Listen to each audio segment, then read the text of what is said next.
Bom dia, meus amados, a graça e a paz do Senhor. Hoje nós vamos estudar 1 João, capítulo 1, verso 8, onde nós lemos: Se afirmamos que estamos sem pecado, enganamo-nos a nós mesmos e a verdade não está em nós. Queridos, como eu comentei na introdução da primeira carta a João, ele, em um dos objetivos com essa carta, é combater uma seita chamada gnosticismo, que havia se espalhado pelo Império Romano e que também estava adentrando as igrejas cristãs. Nos versos anteriores, nós vimos João explicando que, como Deus é luz, aqueles que têm comunhão com Deus, ou seja, aqueles que seguem a Deus, também têm que andar na luz. Então existe um compromisso de se santificar, né, um compromisso de viver de acordo com o que se aprende, de acordo com o que é o caráter de Deus. Mas se você admira a Deus, deseja a Deus, aprende com Deus, é claro que você tem que, moralmente falando, no seu comportamento, no seu agir, no seu falar, tem que procurar refletir essa luz de Deus na sua vida. E com isso o apóstolo João está combatendo a ideia do gnosticismo, de que não, se você tem uma espiritualidade, conhece a Deus, estuda as coisas da espiritualidade, então o que você faz com o seu corpo, a moralidade não tem muita importância, desde que você tenha um coração voltado para Deus. E o apóstolo João combate isso dizendo que a vida não pode ser dissociada do que você aprende, do que você professa. Se você professa uma fé na luz, a sua vida tem que refletir essa luz.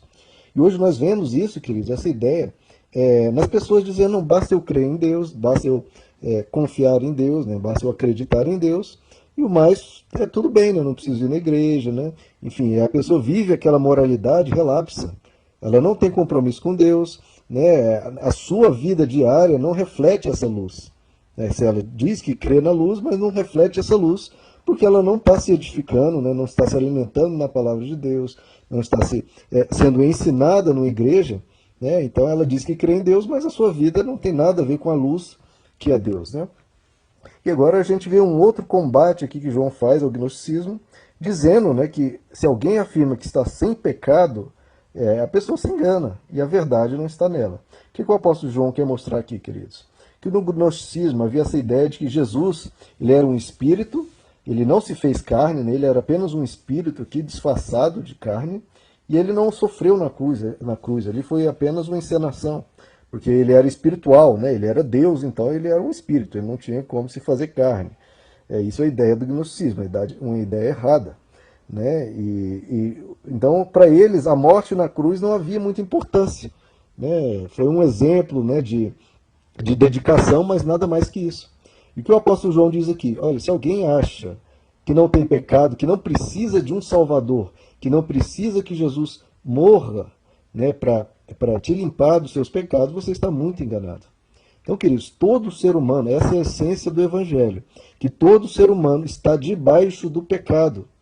O que quer dizer isso? Que todo ser humano é mau, todo ser humano faz maldades, todo ser humano feriu a outras pessoas, cometeu erros, os mais diversos e na mais grande quantidade possível. Todos nós já erramos diversas e inúmeras vezes, queridos. Se você contasse cada pecado que você cometeu ao longo da sua vida, não seriam centenas, nem milhares, seriam milhões. Então ninguém pode dizer: olha, eu não tenho pecado, eu vou para o céu com certeza porque eu não tenho nenhum pecado. Não. Se Jesus não morreu na cruz, meu amigo, todos nós, todo ser humano na face da terra, do pior ao melhorzinho, cometeu pecado e está destituído da glória de Deus. Querido, se não fosse o sacrifício de Jesus na cruz, nenhum ser humano entraria no céu. Todo ser humano seria condenado, porque todos têm pecado. O céu é um lugar absolutamente perfeito. A gente quer que seja um lugar perfeito. E para ser um lugar perfeito, ninguém que ali existe pode ter imperfeições. E todo ser humano está completamente repleto de pecado. Lá em Jó capítulo 15 diz: como o homem pode ser puro? Como pode ser justo quem nasce de mulher? Pois para Deus nem os céus são puros aos seus olhos, quanto menos o homem, que é impuro e corrupto, e que bebe iniquidade como a água. Em Romanos capítulo 3, é o capítulo da Bíblia que mais esclarece esse ponto, queridos. Eu insisto que vocês leiam Romanos. O Romanos capítulo 3 derruba qualquer pretensão do ser humano dizendo, não, eu vou ser salvo porque eu sou uma pessoa boa, né? Eu nunca matei, nunca roubei, né? Mas já mentiu, já fez maldades, já teve pensamentos impuros, já falou palavrões, já falou coisas indevidas. Por que só matar e roubar? Por que só matar e roubar? Você acha que o padrão moral de Deus é assim tão baixo, né, que qualquer um, basta não ter matado, já entra? Não, o padrão moral de Deus é elevadíssimo, queridos. Na verdade é infinito. Basta um único pecado e você já está, já não é mais justo. Né? Romanos capítulo 3 diz, não há nenhum justo, nenhum sequer. Não há ninguém que entenda, ninguém que busque a Deus. Todos se desviaram, tornaram-se juntamente inúteis. Não há ninguém que faça o bem, não há nenhum sequer.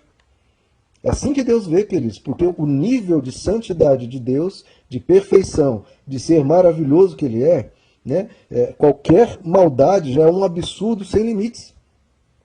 Imagina uma pessoa que mata 10 pessoas, né, mata crianças, mata bebês, mata mulheres grávidas, passa com um carro em cima de pessoas, atropela, enfim, uma pessoa horrível.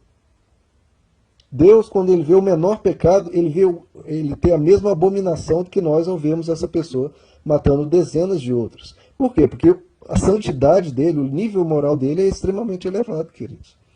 Então, alguém se achar justo diante de Deus, me desculpe, não há, querido, não há ninguém justo. Lá em Romanos, ainda no capítulo 3, a partir do verso 20, diz: portanto, ninguém, absolutamente ninguém, será declarado justo diante dele, baseado-se na obediência à lei. Porque ninguém obedece, queridos. Ninguém consegue ser perfeito nem por um dia sequer. Você consegue ter os seus pensamentos, as suas palavras, os seus comportamentos 100% perfeitos, elevados, maravilhosos durante um dia inteiro? Você consegue? Boa sorte, ainda mais ao longo de anos da nossa existência. Não. E aí Romanos continua, mas agora, se ninguém vai ser declarado justo diante de Deus por meio da obediência, então estamos numa grande enrascada, né, queridos? Mas, né, Romanos continua e diz, agora se manifestou uma justiça que provém de quem? De nós? De nós não, né? Porque nós não conseguimos obedecer. Então ele fala, uma justiça que provém de Deus, independente da nossa obediência. Né? E quem fala disso? A lei e os profetas falam sobre isso. É uma justiça de Deus mediante a fé em Jesus Cristo para todos os que creem. E não há distinção, pois todos pecaram, estão destituídos da glória de Deus. Se todos pecaram estão destituídos da glória de Deus, como seremos justificados? Sendo justificados gratuitamente. Veja, queridos, é gratuito. O que Deus nos oferece, a salvação, a eternidade com Ele, o paraíso, o céu, é gratuito, sendo justificados gratuitamente por sua graça, ou seja, pelo seu favor que Ele fez por nós na cruz. Por sua graça, por meio da redenção que há em Cristo Jesus. Deus o ofereceu como sacrifício para propiciação mediante a fé pelo seu sangue, demonstrando a sua justiça. Então veja, queridos, tamanho da misericórdia de Deus, que nós, não conseguindo obedecer, ele foi em nosso lugar, como representante da humanidade, se fez carne, daí a importância, novamente, ele se fez carne, e como representante da humanidade, ele foi perfeito, sem pecado, e deu a vida por nós. Lá em Romanos diz, ele foi justo e justificador daquele que tem fé em Jesus. Onde está então o motivo da vanglória? É excluído. Baseado em que princípio? No da obediência à lei? Não. Mas no princípio da fé. Pois sustentamos, olha o que o apóstolo sustenta, sustentamos que o homem é justificado pela fé, independente da obediência à lei. Ou seja, não é por obediência que você vai entrar no céu, não é por boas obras, não é por ser uma pessoa melhor que outras. Não.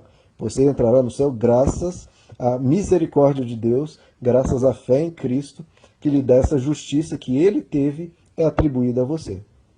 Então vejam, queridos, a graça, a salvação é uma necessidade do ser humano, de todos, porque todos pecaram. Como aqui está escrito, se alguém afirma que está sem pecado, se engana completamente. Então não adianta uma pessoa achar que é uma pessoa boa, que é melhor que os outros, tá? Pode até ser melhor que outras pessoas, mas ainda assim tem pecado. Se tem pecado, então não vai entrar no céu. Só vai entrar no céu quem for perfeito. E como é que nós vamos ser feitos perfeitos? Graças ao sangue de Cristo que nos purifica de todo pecado. Então, queridos, ninguém é inocente. Todos nós estávamos perdidos. Perdidos. Você pode pensar, mas eu não sou tão ruim como Hitler. Pode não ser. Uns podem estar mais perdidos que outros, mas todos estão perdidos. Né? Se você quer chegar, né, até o centro de Brasília, mas está em Goiânia, você está perdido, você está longe. Outros podem estar em Manaus, outros podem estar no Japão, mas de qualquer forma você não está no lugar certo. Né? Você pode estar mais distante ou mais perto, mas não interessa, você não está no lugar, você está perdido. Então há uma necessidade de um Salvador. Há essa necessidade de um Salvador. Né? Os gnósticos, como eu comentei, eles acreditavam que estavam iluminados pelo conhecimento, que não precisavam de um Salvador. E todos nós estaríamos condenados se não fosse Jesus Cristo. Todos nós precisamos que Ele nos purifique dos nossos pecados. Lá em Efésios capítulo 2, é um trecho clássico que fala sobre a salvação pela graça. Lá no verso 4 diz: Deus, que é rico em misericórdia, pelo grande amor que nos amou, veja só, Deus, que é rico em misericórdia, pelo grande amor com que nos amou, deu-nos vida juntamente com Cristo, quando ainda estávamos mortos em transgressões. Pela graça, vocês são salvos. Vocês são salvos como? Quando nós ainda estávamos mortos em pecados. Nós somos salvos pela graça. E no verso 8 ele diz: pois vocês são salvos pela graça, por meio da fé. Isto não vem de vós, veja, não vem de nós, queridos, a salvação. É dom de Deus, não por obras, para que ninguém se glorie. Então veja, ninguém tem direito de se gloriar, irmãos. Não há espaço para vanglória. No cristianismo não tem como uma pessoa se achar melhor do que outra. Olha, eu sou superior, eu sou mais elevada, que era um princípio do gnosticismo, né? Os iluminados, os avançados, né? Os iniciados. Isso não é cristianismo. O cristianismo não tem espaço para vanglória, porque a salvação não vem de nós, é de Deus. Todos nós estamos igualmente condenados, todos nós igualmente pecadores, todos nós igualmente sem merecer o céu, sem merecer Deus. Deus é algo tão extremamente elevado, queridos, que ninguém merece, não. Ninguém merece Ele, absolutamente ninguém. Mas Ele escolheu nos receber. Ele escolheu nos salvar. Então não existe espaço para vanglória. Todos nós carecemos da misericórdia de Deus. Então eu gosto de uma frase que diz: o Evangelho, né, é a doutrina que mais te humilha. Porque diz: você não merece, meu amigo. Você não merece. Você estaria condenado sem nenhum acesso ao céu. Você não merece. O Evangelho é o que mais te humilha, mas também é o que mais te exalta.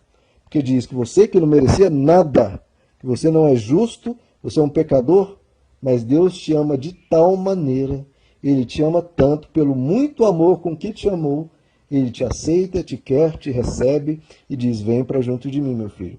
Vamos caminhar juntos. Então veja, Deus é luz, nós precisamos andar na luz, mas nós éramos trevas e foi necessário que Jesus pagasse por nossos pecados, para que nós fôssemos limpos e a partir de então andássemos na luz. Quem diz que não tem pecado, ou seja, quem diz que vai ser salvo por boas obras, está completamente enganado. Nós precisamos de um Salvador, nós precisamos de Cristo. Ele veio em carne, morreu por nós e nos ofereceu gratuitamente a salvação. Esse é o Evangelho de Jesus Cristo, queridos. E às vezes eu comento sobre isso e alguns cristãos parece que estão ouvindo uma novidade. Achavam que, não, cristianismo, você ouve uma mensagem, tem que corrigir sua vida e buscar você viver da forma mais correta possível para você ir para o céu. Isso não é cristianismo, queridos. Não é. Cristianismo é você reconhecer que é um pecador, que precisa da salvação dada gratuitamente por Jesus e Ele te salva. E Ele te salva. Ah, mas eu não tenho que corrigir minha vida? Tem. Corrigir sua vida não para conseguir entrar no céu. Você corrige sua vida como uma forma de agradecimento, porque Ele já te salvou. Não é para você não está fazendo para conquistar a entrada no céu. A entrada no céu já é dada gratuitamente, e agora você corrige a sua vida porque quer se parecer com Cristo por amor. Você não faz para conquistar algo para você, você faz por amor, porque Ele já te deu aquilo. É diferente, querido. Veja como é diferente. A religião te ensina. Seja bom para que você tenha um futuro na eternidade excelente. Então você está agindo egoisticamente, pensando só em você. Não, eu preciso ser bom para não ir para o inferno e para ir para o céu. Agora o Evangelho não, diz, Deus te amou, Ele te aceita e te quer. Né? Receba pela fé, crendo em Jesus Cristo. Pronto, você já está salvo. E agora você corrige a sua vida por amor, por gratidão, né? Porque quer se parecer com Ele, que foi tão bom a ponto de dar a vida por nós. Ok, queridos? Que a gente possa entender o Evangelho, sempre se humilhar, confessar os nossos pecados, né? E buscar a graça que vem dele. Lembrando, né, que Ele nos perdoa. Ok, meus queridos? Essa é a nossa lição de hoje. Que Deus lhes abençoe. A graça e a paz do Senhor.